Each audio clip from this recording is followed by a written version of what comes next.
same old con, doubling down on ugly, misogynistic, racist lies as a substitute for real ideas and solutions that will actually make people's lives better. Look, because cutting our health care, taking away our freedom to control our bodies, the freedom to become a mother through IVF like I did, those things are not going to improve the health outcomes of our wives, mothers, and daughters. Shutting down the Department of Education, banning our books, none of that will prepare our kids for the future. Demonizing our children for being who they are and loving who they love, look, that doesn't make anybody's life better.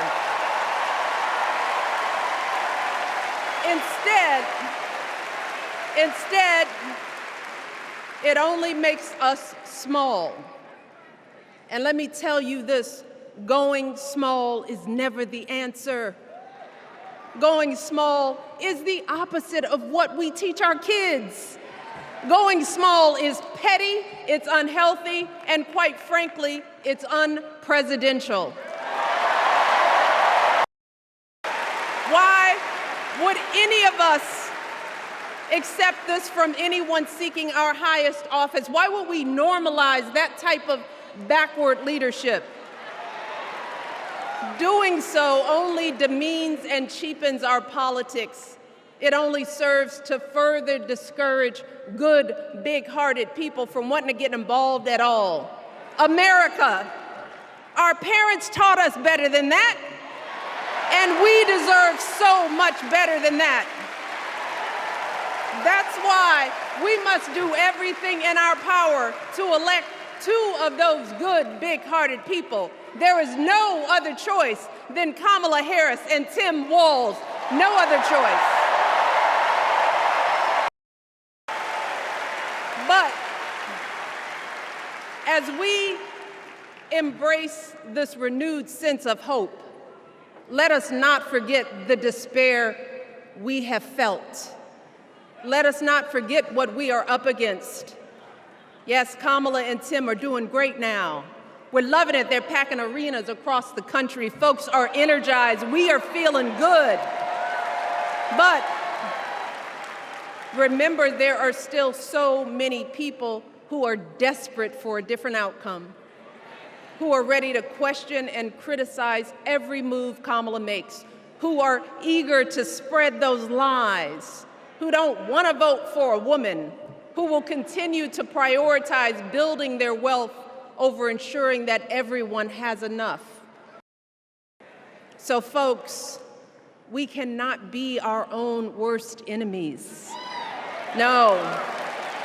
See, because the minute something goes wrong, the minute a lie takes hold, folks, we cannot start wringing our hands. We cannot get a Goldilocks complex about whether everything is just right.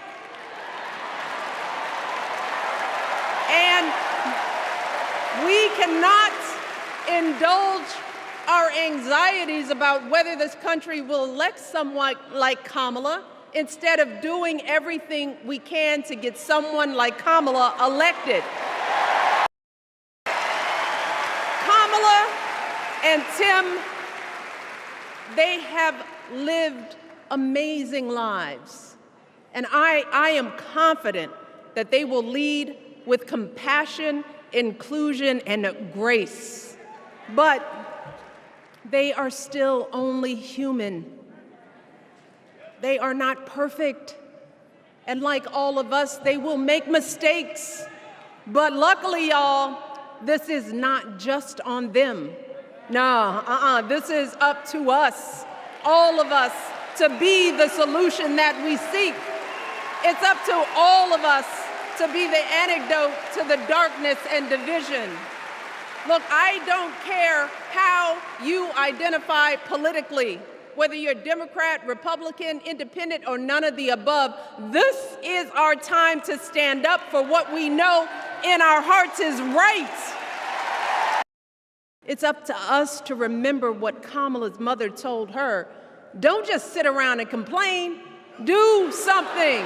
So if they lie about her and they will, we've got to do something. If we see a bad poll, and we will, we got to put down that phone and do something.